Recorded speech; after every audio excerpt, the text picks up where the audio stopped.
আজকে সকালটা শুরু হয়েছিল দিদির বাড়িতে আর একটা ব্রাশ হাতে নিয়ে। তো বাইরেটা দেখতে দেখতে আমি ব্রাশ করতে বসে গেছিলাম। এই জায়গাটা দিদির বাড়িটা আমার বেশ ভালো লাগে। পেছনের ব্যাকগ্রাউন্ডটা দেখেছো কি সুন্দর না? আমার তো বেশ মজা লেগেছে। তারপরে একটা চা নিয়ে বসে গেছিলাম। আর জানো তো, আমি তো চা খেতে খুবই ভালোবাসি। সবাই সেটা জানে, সেটা দুধ চা হোক বা লিকার চা। তো এই যে এখন একটুখানি চা খেয়ে নিচ্ছি। আর হাতে মেহেন্দিটা কেমন লাগছে অবশ্যই জানিও, কিন্তু কালকে মেহেন্দি করেছিলাম। তারপর আমি আর দাদাভাই মিলে বেরিয়েছিলাম একটু বাজারে যাওয়ার জন্য। সোনারপুর বাজারে যাব।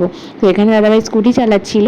আর রাস্তাটা না এখানটায় অনেকটা খারাপ হয়ে গেছে, চারিদিকে ফ্ল্যাট হচ্ছিল তো তো সেই কারণে রাস্তার অবস্থা একটু খারাপই ছিল। তারপর এখানে চলে এসেছিলাম ফুলের দোকানে কিছু ফুল কিনতে। স্টেশনের কাছে একটা ফুলের দোকান ছিল, আর এই গোলাপগুলো আমার এত ভালো লেগেছে, স্পেশালি পিঙ্ক শেডের গোলাপ। কিন্তু না, আমি কোনো গোলাপ নিইনি, এখান থেকে নিয়েছিলাম কিছু জারবেরা আর গাঁদা ফুলগুলো। তোমাদের কেমন লাগলো জানিও কিন্তু অবশ্যই। টাটা।